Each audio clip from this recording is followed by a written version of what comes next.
Hello, Hastings College. I'm Jadah Morrison. I'm a senior communication studies major with minors in psychology and theater. It's kind of like a lot of different entities coming together, but once you see this presentation, it'll make a lot of sense as to why I chose that major with those minors. I'm currently quarantined in Chaska, Minnesota.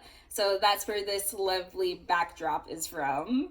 Um, so before I dive in to my presentation and provide a little bit of a roadmap, I'd first like to thank my sponsor of this project, Dr. Austin McDonald. He's been a wonderful mentor and has helped a lot, helping me understand the vast knowledge there is to know about performance studies. I'd also like to thank him along with Dr. Kitty Grace and the Hastings College Forensics team for helping me cultivate my ideas in this performance you're going to be seeing at the end. So, without further ado, let's get into this road map. If you see me looking down, I have a few notes to keep me on task because Lord knows I could talk forever and ever about this, but you probably don't want to sit here for like an hour and I have a time limit, so we're going to talk about the study of performance and performance studies. Then we're going to go ahead and talk about my story and my historiographs. And then finish out with a forensics performance. The beautiful thing about having Academic Showcase online now is that if you feel triggered by anything or you feel like you need to peace out, totally go ahead and click out. Don't hesitate to do that. It's important that you put yourself first before any kind of presentation. So, performance studies. It has a lot of different components.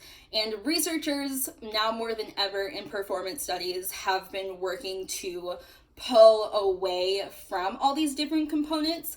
Because the beautiful thing about performance studies is that it takes different components from political science, psychology, communications, and so many others. But now researchers are kind of looking to make performance studies into its own entity. Dr. Michael S. Bowman and Ruth Lorian Bowman worked to start this project, the project being the My Story, to allow students to write and perform genuinely their own narratives, which is exciting. It makes my heart happy that people are doing this. So it's really hard to teach performance studies. It's balancing pedagogical need to codify and simplify material. However, the cool thing about art and the thing that makes art interesting is that it actively works to disrupt codification and to not be simple, to be complicated, and to be interpreted in a mass amount of ways, which is fitting for why performance study students are looking to study performance studies. Students are often moved by a performance they've seen in the past or want to move others in a way that is realistic. And performance studies helps you look at those performances and those movements and look on why they are genuine or why they pique your interest. In turn, many people want that genuineness, right? So a lot of performance studies students go out and look to perform things that are autobiographical, which is cool, but it's also hard when you're teaching that to bring those aspects into the classroom and have it be appropriate in the classroom and tactful while keeping the genuine nature. So my story works to find a way to bring these different aspects and to bring these hard conversations in an appropriate way into the classroom. So justly, the My Story can be defined as an attempt to construct and represent research within performance studies and other studies, but specifically things that are looking for performance in three general domains. The first one is history. It's looking at the past and present to help us see what enables and constrains us of how we see the world and how we see our own experiences. And the My Story, with an E, not an O, My Story, is like the pop culture entity. It can be from pop culture, it can be a song, it can be a book, it can be fiction, nonfiction, It could be even scholarly research as well, anything that piques your interest that is in the now. And the my story with an O is the performer's experience and how they bring it into that performance. So I went through that process, and that's the process you're going to be seeing in a few minutes here. I went through all of these different general domains, and the thing that really inspired me to go ahead with the performance is reading this book, May Cause Love by Cassie Underwood.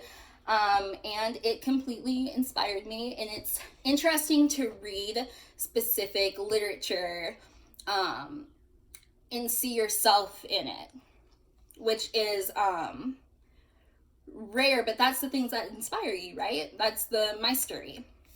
The history aspect was brought in when I heard about the hashtag You Know Me, which is something I'll talk about in the presentation you're going to be seeing in a few moments here. And then my story with an O, this performance is very close to my heart. It's something that I've experienced. It's something that thousands of females across the US and onwards have experienced. And so I ask when you watch the performance to keep all of these things in mind and kind of identify those as you go along. If you have any questions for me about the project, the My Storygraph project and My Story project, I urge you to email me. My email is going to be at the end of this presentation, at the end of my performance. All in all, I urge you during this time of quarantine to make things, create things, and above all else, find new inventive ways to tell your story and tell others as well. So without further ado, here is my performance. It's from the book. I hope you enjoy.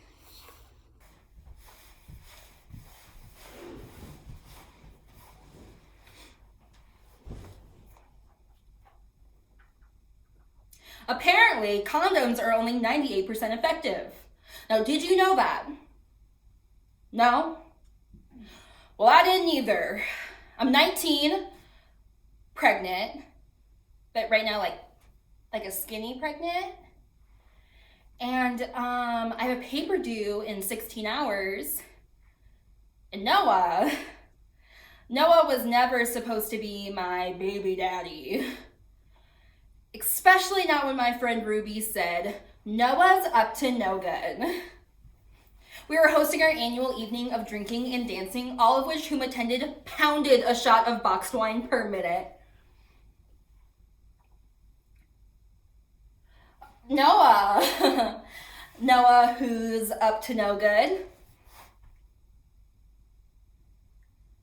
His hand felt warm and dangerous, like a gun. I expected him to act like a brooding young convict, but he surprised me with his slapstick dad sense of humor. Like when he stole Ruby's hat and danced seductively around the room.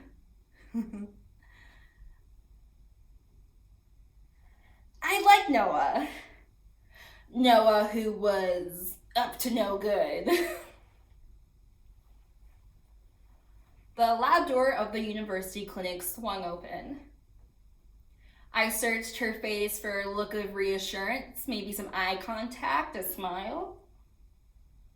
She sat down, crossed her legs, and put her hands on her knees. It was when she looked down, I knew. Fuck.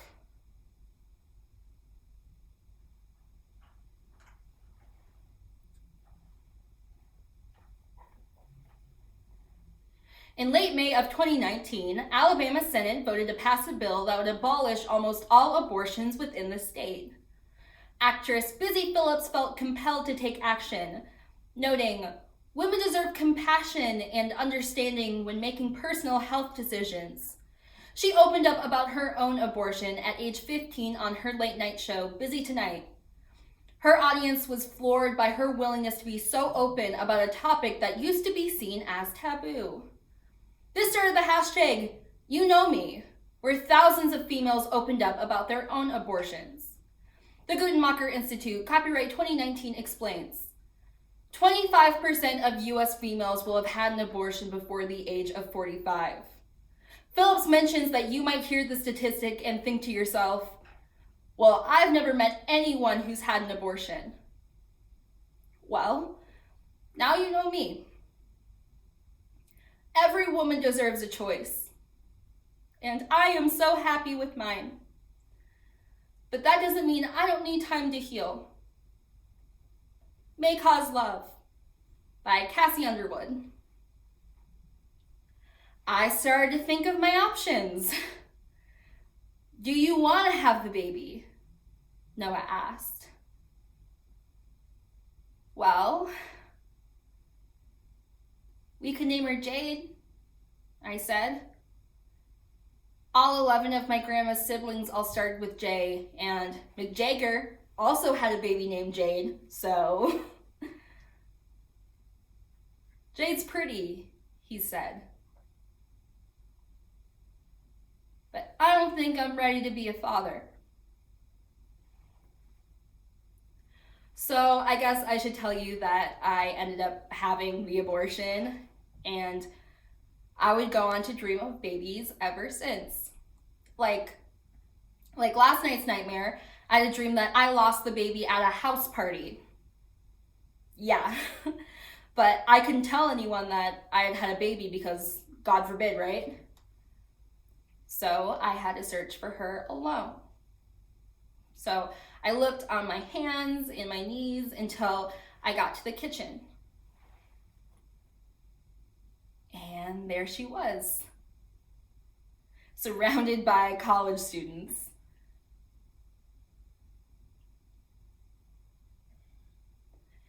She was pretty. And all I wanted to do is I just wanted to hold her. But it felt like my feet were in quicksand, so I couldn't.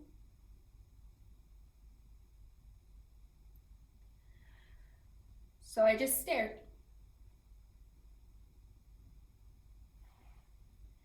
After that, I decided I wanted to tell everyone about my abortion, from the guy sitting next to me on the plane to my senior thesis. You know, people tell me all the time that I just need to heal. But I don't think they understand that that word just doesn't have the same meaning to me anymore. Like, at this point, I just want a group of women to sit around me and tell me that they've had abortions too and how they got okay. Above all else, I just want people to know that having an abortion didn't break me or anything. It just kind of showed me the ways I was already broken. Upon turning in my senior thesis, my professor asked me if I had ever heard of Miyazuku. No. She tells me it's an ancient Buddhist ritual to practice after abortion. The odds of her telling me about this at this precise moment just seemed lucky. So after a few months of trepidation, I decided to go for it.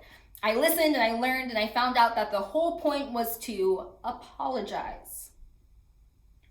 Now, I always brace myself never to apologize for my abortion because I'm not sorry for anything that I did. There's just something in me that thinks that I need to say something to her. So I lit the candles because symbolism. And I started.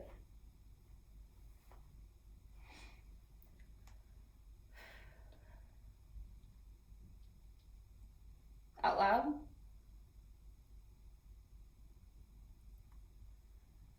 I'm sorry that I couldn't bring you into the world at this time, but thank you for waiting.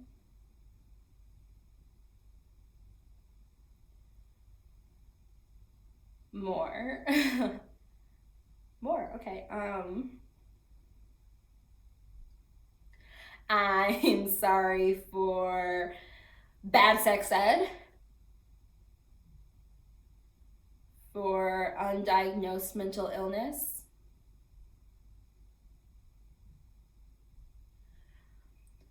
for not trusting myself. Not because I regret anything that I did, but because I let everyone else's voices be so much louder.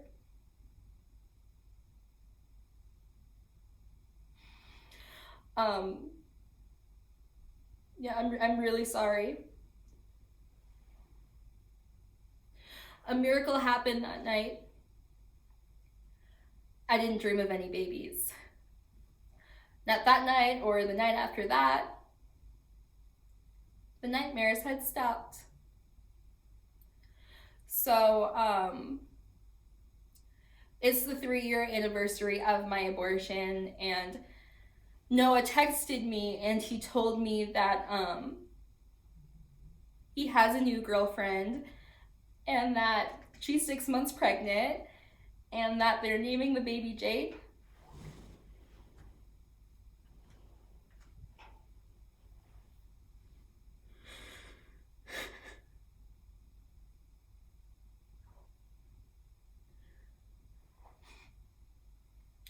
There's good news though. No, there really can be good news. I'm 22 years old. I'm young. I have everything I thought I needed.